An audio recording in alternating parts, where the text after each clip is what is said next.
Welcome to the Bringing the Human Back to Human Resources podcast, the podcast all about the delicate balance between people and business, and quite literally reconnecting the two. My name is Traci Rubin, and I've spent nearly my entire professional career in HR. Join me as I share stories, opinions, and words of advice with you each week. Hi everyone, welcome back to the podcast. Thanks for being here. I'm doing podcast only this week, no YouTube video in terms of like me being in front of the camera because I just couldn't get my act together. It was one of those days and I was just like, you know what? This is who I am. Like I'm not going to force it. I'm just going to do a podcast only. And I think like part of me is still trying to figure out the best cadence for recording, like best place in my apartment to record everything. Like I'm struggling. I even think that there is a siren in the background right now. I'm struggling a little bit. So hopefully it's not bothering you too much to hear any background noise. I hope that there isn't any background noise at all. But here we are. So thanks for being patient with me as I figure out the YouTube life. I'm still in the air about whether it is the life for me, but I am happy to always put this content out there, even if I'm only doing a podcast only and my face won't necessarily be live and on camera. So this week, I just wanted to talk to you about a few things that are going on in my work life.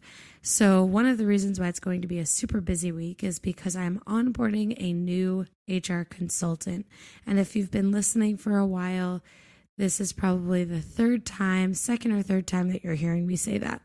And that is because it is a temporary role and it's been really hard to fill. It's been really hard to find someone committed to the role, and just kind of willing to be in a contract position. So finally, I have found someone else to support with the COVID processes and then other HR projects that I'm working on or leading. And I'm really expecting for her to be a great addition to the team. We don't know how long a position like this will be needed, considering we don't know how long COVID will be around, but I am looking forward to having help on my team again because it's been tough. I mean, if you've been listening, whether it's since the beginning of the podcast or at least the last few months, you know that it's been not so easy because of the impact of COVID. It doesn't stop. Our business doesn't stop. It's 24/7. So looking forward to having some help. But part of bringing her on is making sure that she gets appropriate training and onboarding. So she starts this week. Actually, it'll be her second day when this podcast episode is released. So I'm really looking forward to having a little bit more time put back into my day in the medium to long run, because obviously in the short run, onboarding takes a lot of time. But when it's done right and it's done well in the medium and long term, it is a huge time saver for me or the person training, because now we have someone new who can kind of take on initiatives or things that typically were taking a lot of time. So I'm hoping that that means that I won't be working crazy hours as much. I won't be working on the weekends as much. And so I can invest that time in the podcast because I have a lot of goals, I have a lot of dreams, aspirations for this podcast. I really want to make it something that is like a business. So that takes time. It takes a lot of energy, and I want to be able to give you all the best content possible too. For example, one of the things that I've been thinking about, and something that my fiance has really been speaking to me about too, is like YouTube is a great place to put those quick hot take type of videos. And I just don't have the capacity today to do that, but it's something that I want to do. I want to be able to give you quick recap type of content. So it's easy, maybe even bonus content on the podcast, anything on Instagram. If you've even followed me on Instagram, you'll probably notice that I haven't been able to go live in a while. I haven't really been able to post as much new, interesting content. And so I'm just keeping it real. This is something that I am super hyper aware about and want to really impact in the coming weeks. So last week I mentioned that I want to come back to this destigmatizing HR topic, and I'm not going to do it all on this episode. But one of the things that I did want to mention ahead of having like a full recap of the very first episode that I launched on this podcast last year is that I think that every industry and every job has a stigma. And so it would be naive of me to think that only HR has this stigma, because it certainly doesn't. And I bring this up because recently I was speaking with members on my team, like my colleagues, about some of the things that we're looking to improve upon, different opportunities that we have and things that we can do differently to become a more effective, more productive, even higher performance team. And one of those things that came up was giving more regular feedback. And one of the things that I said was like, just do it. I mean, feedback doesn't have to be this negative thing, and it has this negative connotation for a reason, but it's not negative, it's neutral. And this made me think about why feedback has a negative connotation. And I think it's because it's only used, or it's on the majority used, to criticize or to critique. Whereas really, if someone is doing something really well, we should be acknowledging that just as often as if they're doing something that we need them to change or to do differently. And so I was thinking about this in the context of stigmas for HR, because if we've had a bad experience with an HR professional, then that does set the stage for what we expect other HR professionals to be like. Just like if someone gives us feedback in a way that's really unkind or potentially doesn't bring in a lot of facts or data, then it's not going to set the stage for you wanting to receive or being open to receive feedback. So I want to draw out this point a little bit more on a future episode, but I would also love to hear from you if you have some thoughts on even your own career or stigmas that you have developed over the years for different industries or jobs, job titles. We all have these stigmas or preconceived notions in our mind. And really, it's similar to having unconscious bias, because if we proceed or go into a situation where we think something is going to happen just because of a prior experience or just because of who the person is or what they look like or what their name is or their job title, I mean, we're not really setting ourselves up for a successful conversation or productive relationship. So there's a lot of opportunity here on the interpersonal or quote unquote soft skills side of things. And soft skills, I mean, interpersonal skills are so not soft. They take so much maneuvering and so much work and so much energy. I wish that soft skills were seen like hard skills, like analytics, because actually when you're not good at the relationship piece, you're probably not going to be so successful in most circumstances today. So those are just some initial pieces of food for thought. I'd love for you to reach out to me on Instagram or through my email, which is linked in my bio, to just tell me about stigmas that you've encountered in your own role. Let me know what role you're in, what industry you're in, and let's have a conversation on this. I think that toward the end of May, I'm going to come back to this episode, and maybe we'll even talk about it on an Instagram Live. We'll see. As I have more time in my day and in my week, I'll definitely kind of flesh this out and think about how we can come back to this conversation. So one of the things that I wanted to really draw out on this episode is coming back to this notion of skills.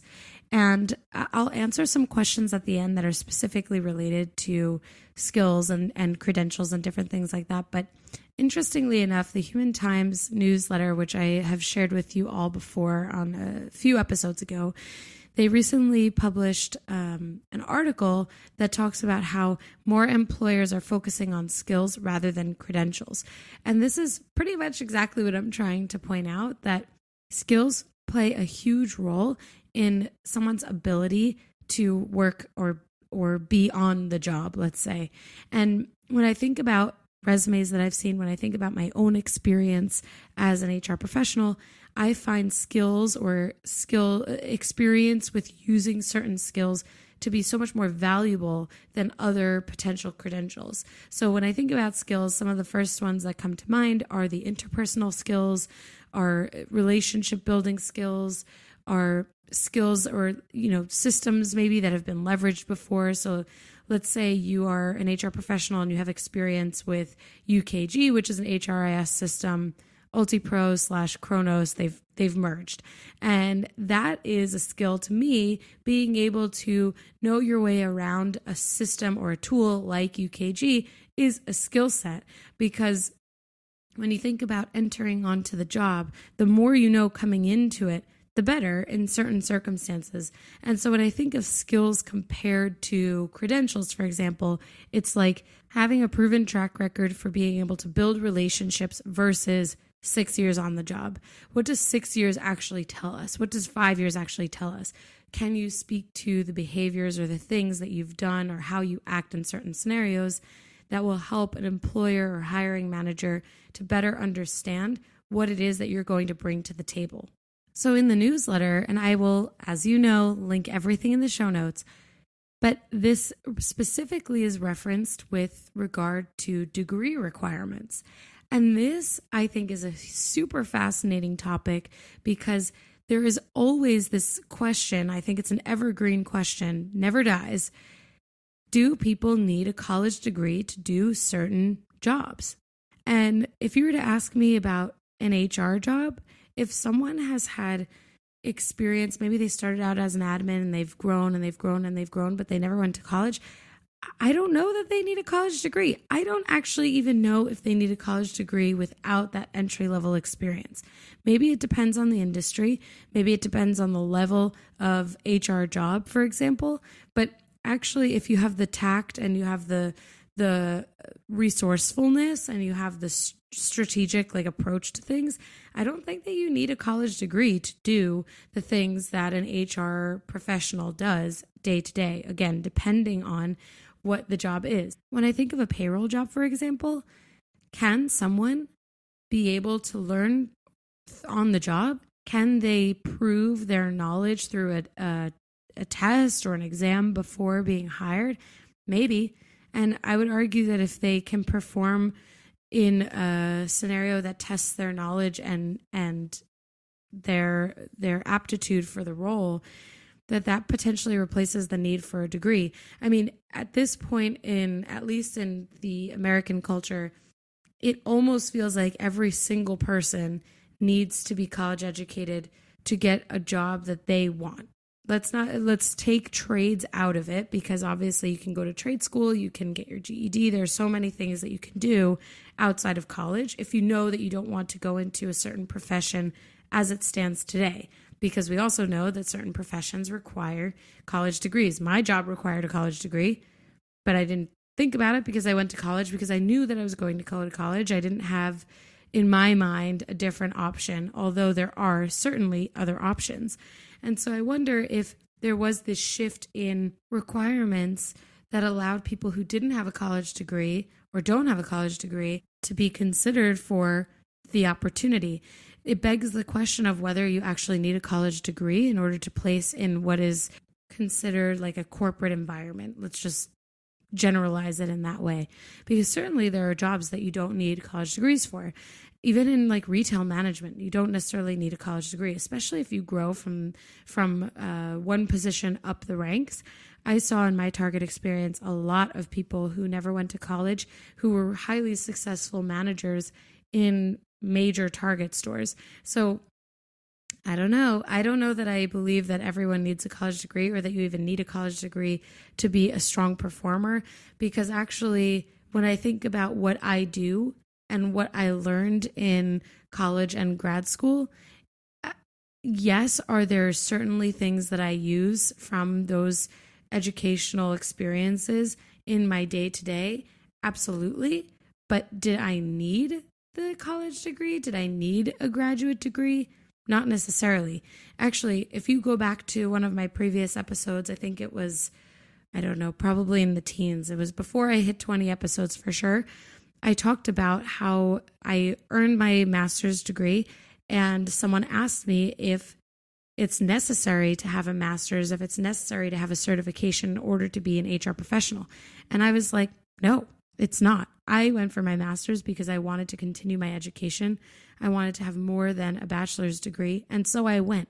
Was it an expensive decision? Yes. Did it take a lot of time? Yes.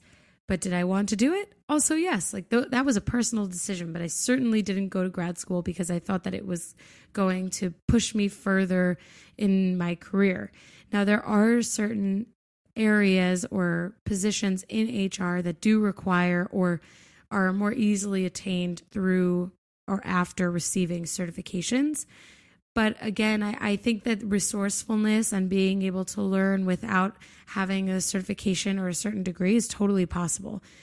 One of the things that actually came up over the weekend with my fiance and his family, our family, is that these days, people, it seems at least on my end, that people want the answer to be given to them instead of looking for the answer themselves. And I know that this is a sweeping generalization, super self-aware on this point, but it's true. And it's true because I have to constantly push back on individuals who are asking me for the answer that is right in front of them. Instead of going to their resources, looking at the things that are available to them, I'll get an email or I'll get a call saying, hey, I need X, Y, or Z. Can you help me with this? And actually, I'm the middleman. You don't need me for any of that. You can just use your resources and go for it. And get the answer, I should say. And so for me, when we think about what a college degree certification is supposed to do or expected to do in order for someone to be able to be in the running for certain jobs, it's like, well, doesn't that educational experience teach you the things that jobs want you to have, like how to be resourceful, how to work with others, how to complete projects on time, how to, investigate or do research or whatever the job calls for? Like that's what college really is teaching. And so if you already have those skill sets or you have the ability to leverage those skill sets outside of earning a degree, shouldn't you be able to apply for that job? I would think so. Anyway, I think it'll be interesting to see how society makes a shift. If they make a shift, if we make a shift, who is society? I think we are society, but I think it'll be interesting. I do believe that the United States, because of the competitiveness, because of the capitalist environment, this is probably a reflection of our competitive drive and competitive nature, whether right or wrong. I could be wrong here, but that to me is probably one of the reasons why every year things become more and more competitive. Colleges are more competitive. People are now going for their masters or their PhDs, or they're getting double masters, 2 master's degrees in the same or different fields because they're trying to become more and more competitive on the market. And I mean, at some point the bubble has to burst, right? Not everyone can have a master's degree. Not everyone can have a doctorate. Not everyone can have a bachelor's degree even. And so how do we maintain this sense of competitiveness without forcing people to go to college or to only create a singular pathway? Because there isn't a singular pathway in anything in life. And so shouldn't we be more open to people of different backgrounds? Again, I think so. Next week, I'm going to have a guest on the podcast, super interesting guest. His name is Ron Thurston, and he wrote the book Retail Pride. And we're actually going to dig in a bit into these elements of how people and their experiences are perceived. And one of the things that we will definitely talk about is having non-traditional or differing work histories and how we should really appreciate those things. So I do think that this week, having this conversation is a good setup for next week. I think you're going to really, really enjoy the conversation. He has all of these wonderful anecdotes about leadership that apply to retail leaders and non-retail leaders. So I'm excited for our conversation, for you all to hear his words of wisdom and for us to break down the book a bit. When he sent it to me after I had reached out, because he was on my friend Megan Hoole's podcast. Her podcast is called Pivot with Purpose. If you haven't subscribed or checked it out yet, you certainly should. I just loved all of the ways that he thought about leadership differently. And this is kind of what I'm trying to get at today, is that not everyone should or will come from the same background.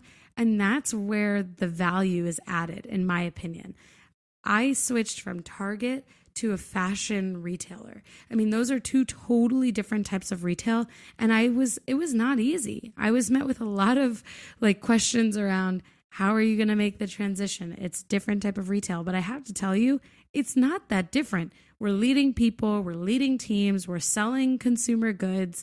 We're trying to be as high performing as humanly possible. We are constantly approaching this conversation of retaining top talent. I mean, it's literally the same. The only thing that's different is what we sell.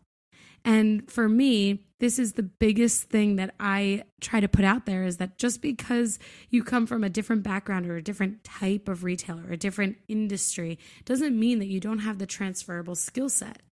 So I've shared with you all in previous episodes that in other jobs that I've kind of applied for or expressed interest in throughout my career, and they've always been in different industries, and I've always been met with so much pushback on, well, how are you going to transition from retail into this industry?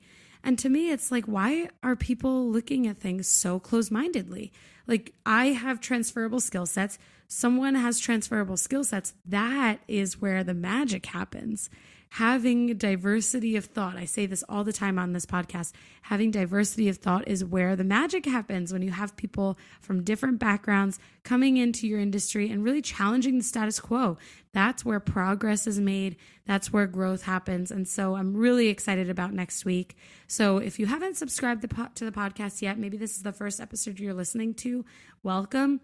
Definitely subscribe. Meet me back here next week when I'm speaking with Ron Thurston, and I will definitely make sure to give you the link next week on where you can purchase his book and read for yourself all of the things that I took away, all of the things that I really appreciated about leadership and how we could do things differently and appreciate people who bring different ideals and experiences to the table. So I said in the beginning of this episode that I was going to answer some questions that kind of come back to this topic of skills or skill sets. And recently I had a question from someone whose resume I was editing, because I do that on the side. I do a little bit of, I have a few side hustles here, people.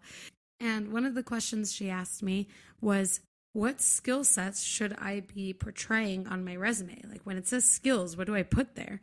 And I was like, literally any tool or system that you've used. You all know, again, if you've listened to the podcast, Microsoft Office is a given. If you don't know how to use Microsoft Word, you've got to get to your public library and take a tutorial or something, or watch YouTube. Generally speaking, most Americans are going to be advanced proficient in Microsoft Office. So listing every tool in Microsoft Office that you've used is redundant. But what specifically have you used? Have you used Adobe? Have you used UKG? Have you used Workday? Have you used Paycom? Have you used Legion? Like, all of these different tools and systems. And maybe those of you who are listening to this have absolutely no idea which companies I'm naming, and that's okay. If you're not in the HR space, then yeah, maybe Adobe makes sense to you. Or maybe you've used other things like expense generators or whatever those tools might look like. Maybe you've used Google Suite. Like, those things are the tools, skills, systems that you want to list. And really, the way that hiring works now is that there are a lot of keyword searches. So the more hot ticket words, like those programs that certain employers are specifically looking for experience with, the more you use those accurately to truly accurately depict what you've used, because you don't want to just write names just because you used it once. That doesn't necessarily mean that you have this skill set.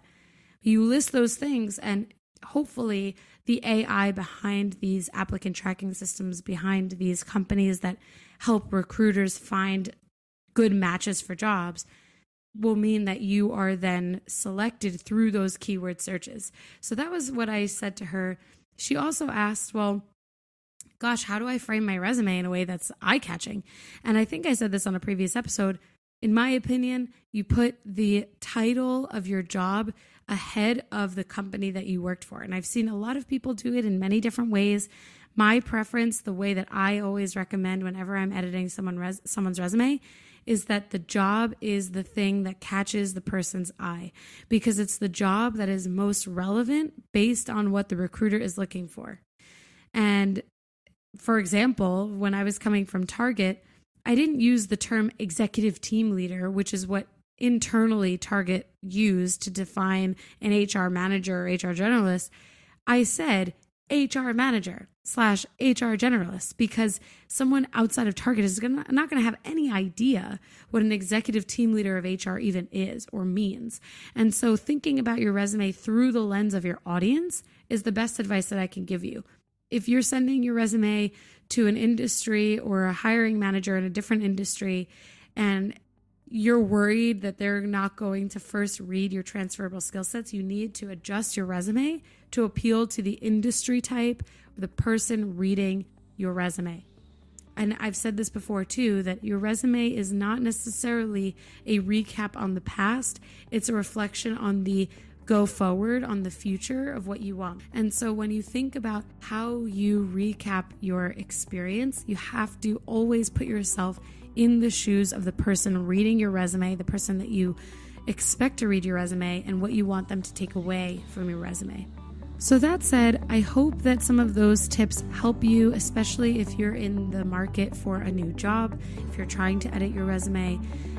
And please feel free to reach out if you have any questions. I always try to save the last few minutes of every episode to answer questions that specifically are brought to me that I can hopefully answer for all of you, because I'm sure that when one person has a question, dozens of you also have the same question. So thank you again for joining me for another week of the podcast. Don't forget to rate, review, and subscribe if you're listening on a podcast channel. If you're listening on YouTube, give this video a thumbs up, hit the notification bell, and make sure you also subscribe to my channel. From there, I will see you next week. If you are notified, if you're subscribed, you will see next week's amazing episode with Ron Thurston, author of Retail Pride, an experienced retail leader. Next week, we're going to have an amazing conversation, and I look forward to seeing you there. Bye.